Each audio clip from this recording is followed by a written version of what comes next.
America Israel Iran युद्ध शुरू हुआ था तब अमेरिका और इजराइल एक खेमे में थे, लेकिन युद्ध खत्म होते होते दोनों की राह अलग होती दिख रही है।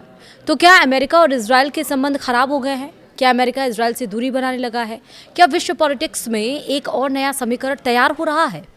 नमस्कार, आप देख रहे हैं न्यूज़ 18 का डिजिटल प्लेटफॉर्म। मैं हूं आपके साथ श्रुति श्रीवास्तव। देखिए, ईरान अमेरिका में युद्ध विराम हो चुका है, जो इजराइल को पसंद नहीं आया। शांति समझौते के बाद भी इजराइल ने लेबनान के कई इलाकों में हमले किए, जिसके बाद अमेरिका ने इजराइल की सरकार और प्रशासन को फटकार लगाई। अमेरिका के उपराष्ट्रपति जेडी वेंस ने लेबनान में जारी सैन्य हमलों और अमेरिका ईरान शांति समझौते की आलोचना करने वाले इजरायली मंत्रियों को सीधे सीधे निशाने पर लिया।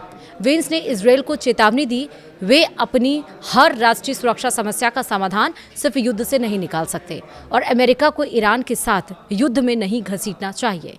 इस तनातनी और अमेरिकी फटकार की मुख्य वजह क्या है, तो समझिए सिलसिलेवार तरीके से। पहली वजह है ईरान शांति समझौता। अमेरिकी राष्ट्रपति डोनाल्ड ट्रंप द्वारा ईरान के साथ मध्यस्थता में किए गए अस्थायी शांति समझौते से इजराइल के प्रधानमंत्री बेंजामिन नेतन्याहू और दूसरे नेता खफा हैं।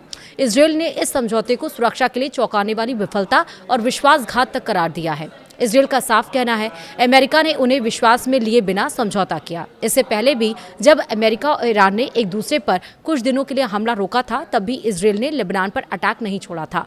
लेबनान को लेकर किसी भी नरम दिली के खिलाफ है नेतन्याहू। वहीं इजराइल द्वारा शांति समझौते का विरोध करना अमेरिका को पसंद नहीं आया। इसे अमेरिका खुद के ऊपर सवाल की तरह देख रहा है। दूसरी बड़ी वजह है स्विट्जरलैंड दौरे का रद्द होना।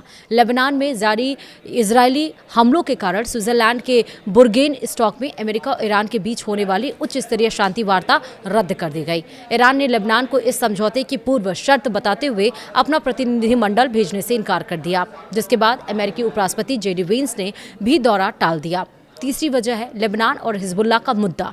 युद्ध विराम के बावजूद इजरायली सेना द्वारा लेबनान सीमा पर आक्रामक रुख जारी रखने से अमेरिकी प्रशासन काफी नाराज है। अमेरिका का मानना है कि लेबनान पर कोई भी फैसला वाशिंगटन की सहमति से होना चाहिए।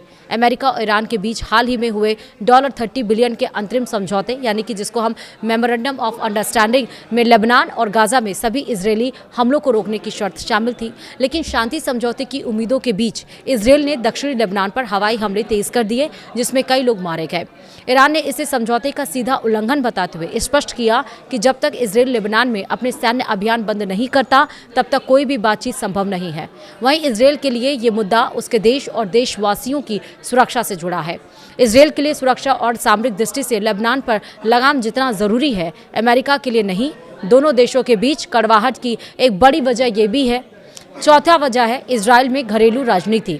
इस अंतर्राष्ट्रीय स्थिति के कारण इजराइल में भी भारी जनाक्रोश देखा जा रहा है। नेतन्याहू विपक्षी नेता और जनता के निशाने पर आ गए हैं। उनकी रणनीतियों पर सवाल उठाए जा रहे हैं। ये भी वजह है कि इजराइल ने शांति समझौते को विश्वासघात करार दिया है, लेकिन इजराइल के इस तेवर ने उनके दोस्त अमेरिका को परेशान कर दिया। खींच में अमेरिका ने चेतावनी दे दी। वेंस ने तल्ख लहजे में कहा कि नागरिकों की बढ़ती मौतें अस्वीकार्य हैं और राष्ट्रपति डोनाल्ड ट्रंप भी लेबनान में जारी हमलों और भारी हताहतों की संख्या को लेकर इजराइल से काफ़ी निराश हैं।